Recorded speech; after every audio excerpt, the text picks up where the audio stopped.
की लगभग 10 बजे का वक्त था। तेज रफ्तार से दौड़ रही मुंबई की रफ्तार को अचानक ही रोक दिया गया। पुलिस सतर्क हो गई, देश की सुरक्षा एजेंसियां तैनात हुई, लेकिन अब तक बहुत देर हो चुकी थी। सबसे पहले रात लगभग 9:20 पर मुंबई के कोलाबा काजवे क्षेत्र में स्थित एक कैफे पर हमला किया गया।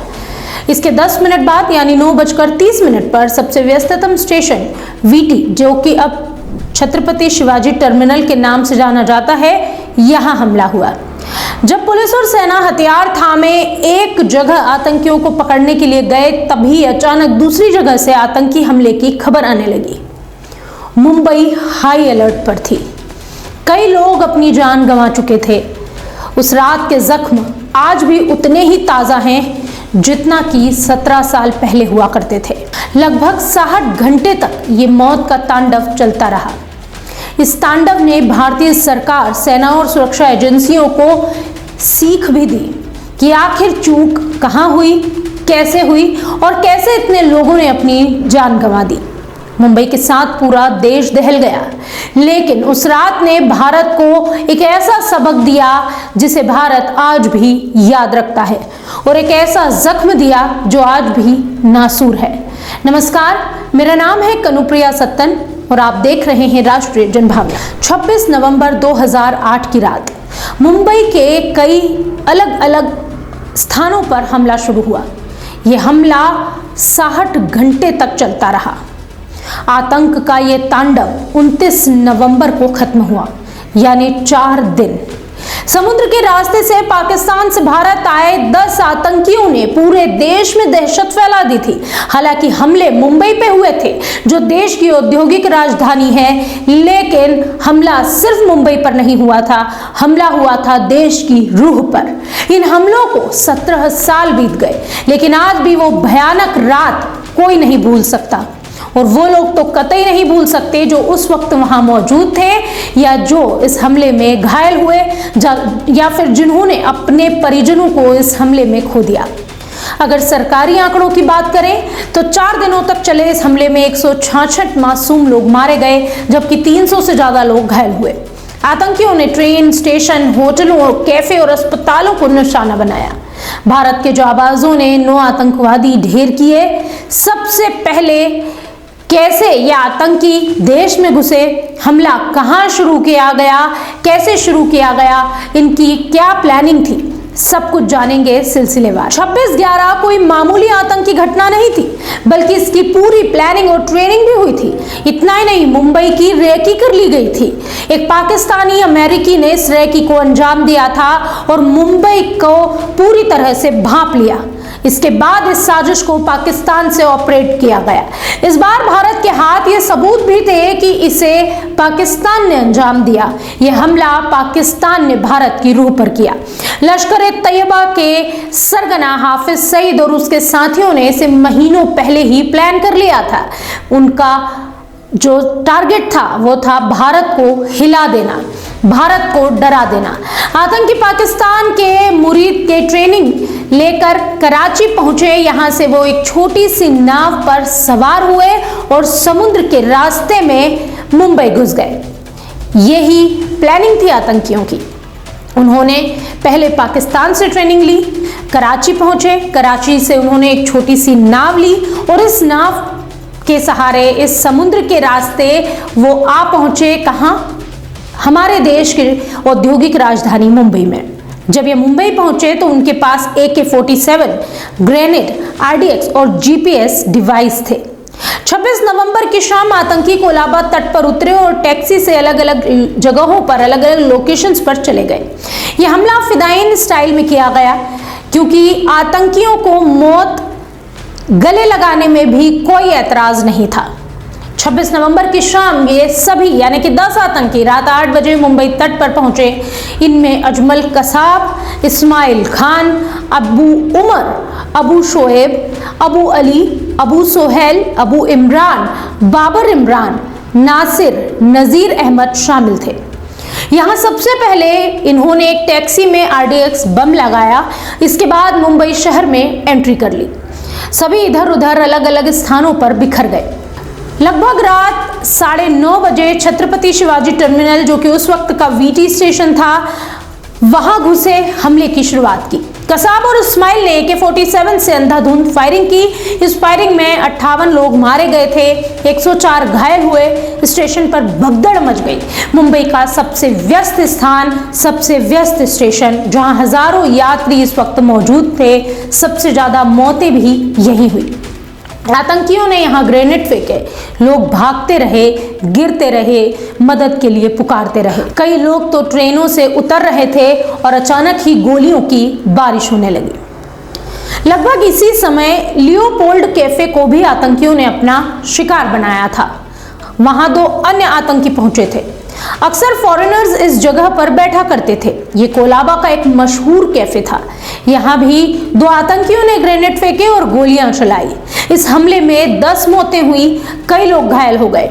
इस हमले के दौरान यहाँ सबसे ज्यादा विदेशी पर्यटक ही मौजूद थे। इसके बाद लगभग रात 9:40 पर ताजमहल पैलेस होटल को इन्होंने अपना निशाना बना लिया। 4 आतंकी यहाँ घुसे और फायरिंग शुरू कर दी। लॉबी में आग लगा दी। सैकड़ों मेहमान और स्टाफ को बंधक बनाया गया। होटल में आग और धुआं फैल गया। रात में जब ताज होटल में ये सब कुछ चल रहा था, उस वक्त 450 मेहमान ठहरे हुए थे। आतंकियों ने लॉबी, रेस्टोरेंट और कमरों में फायरिंग की। स्टाफ ने इस वक्त काफी बहादुरी भी दिखाई। इनमें एक थॉमस वर्गीज नाम का शख्स था, जिन्होंने मेहमानों को बचाने की कोशिश की। आपको ये जानकर हैरानी होगी कि ताज होटल, जो कि रतन टाटा का है, जब उन्हें इस मामले की सूचना मिली, वो तुरंत होटल के बाहर खड़े होकर इंतजार करते रहे अपने एम्प्लॉयज के सही सलामत बाहर आने का। लेकिन ताज होटल में 31 मौतें हुई। ताज में 450 से ज्यादा लोग इस वक्त फंसे हुए थे। आतंकियों ने मेहमानों को कमरे में बंद किया और कईयों को तो जमकर टॉर्चर भी किया गया।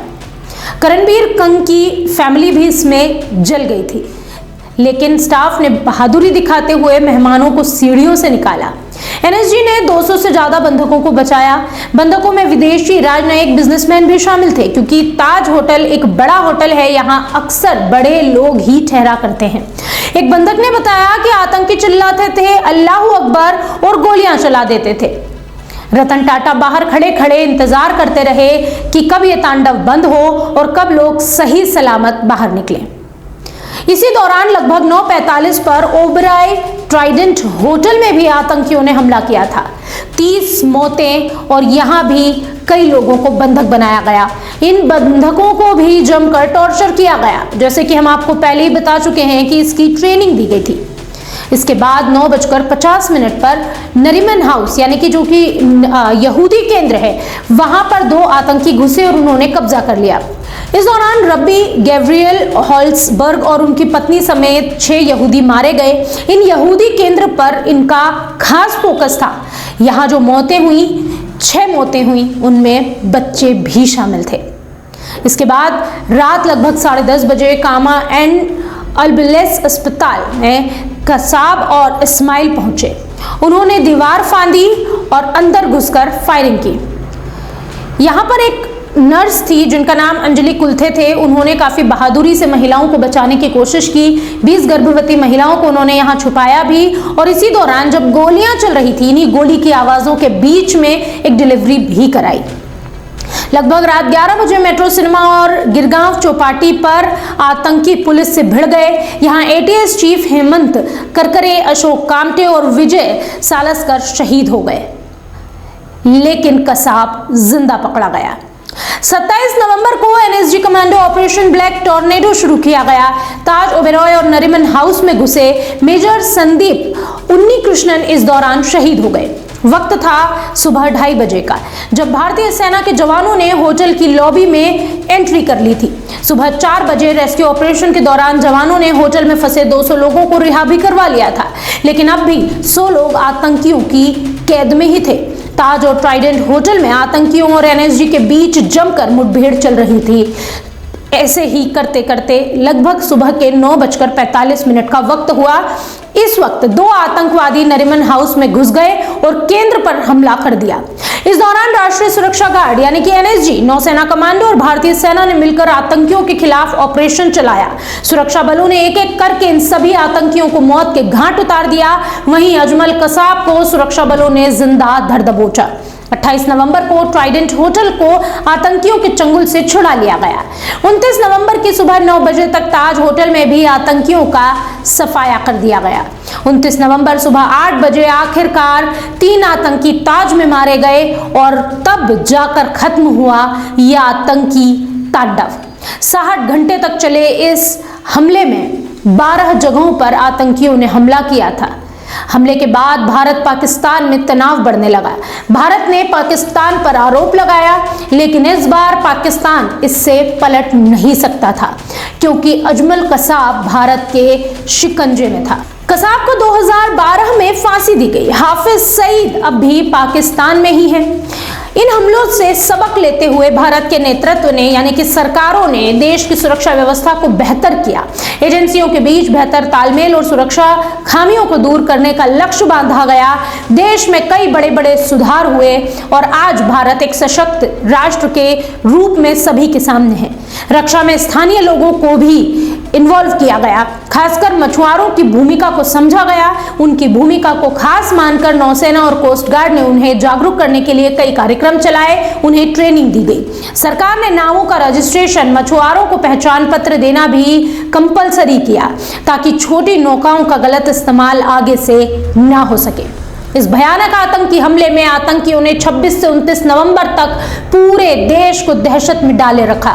यह हमला देश पर हुए सबसे घातक आतंकी हमलों में से एक था, जिसके घाव अब भी भारत के सीने पर है, जिसमें 150 से ज्यादा लोगों की जान गई थी। मरने वालों में आम नागरिक, सुरक्षा कर्मी, विदेशी नागरिक भी शामिल थे। 10 आतंकियों में से केवल आतंकी अजमल आमिर कसाब ही जिंदा पकड़ा गया था। इसे 2012 में पुणे की यरवदा जेल में फांसी दे दी गई थी। एक बहुत अहम बात यह भी है कि अगर कसाब जिंदा नहीं पकड़ा जाता तो पाकिस्तान पर उंगली उठाना बेहद मुश्किल हो जाता, क्योंकि भारत जब भी ये कहता कि आतंक को पाकिस्तान जो है वो उसका सरगना है, वो उन्हें अपने साथ शह दे रहा है, पाकिस्तान कह देता कि भारत के पास इसके कोई सबूत नहीं है, भारत सिर्फ आरोप लगाता है। ऐसा ही कुछ उस वक्त भी होता। पाकिस्तान में हमले की जड़ें हैं, आखिरकार भारत ने कहा, और इस बार वहां की सरकार और आर्मी ये बयान नहीं दे पाई कि ये भारत का आंतरिक मामला है और इससे हमारा कोई लेना देना नहीं, क्योंकि हमारे पास इस बार सबूत था। इसकी जांच हुई। अंतरराष्ट्रीय एजेंसियां भी इस जांच में इस बार शामिल नहीं हो सकी।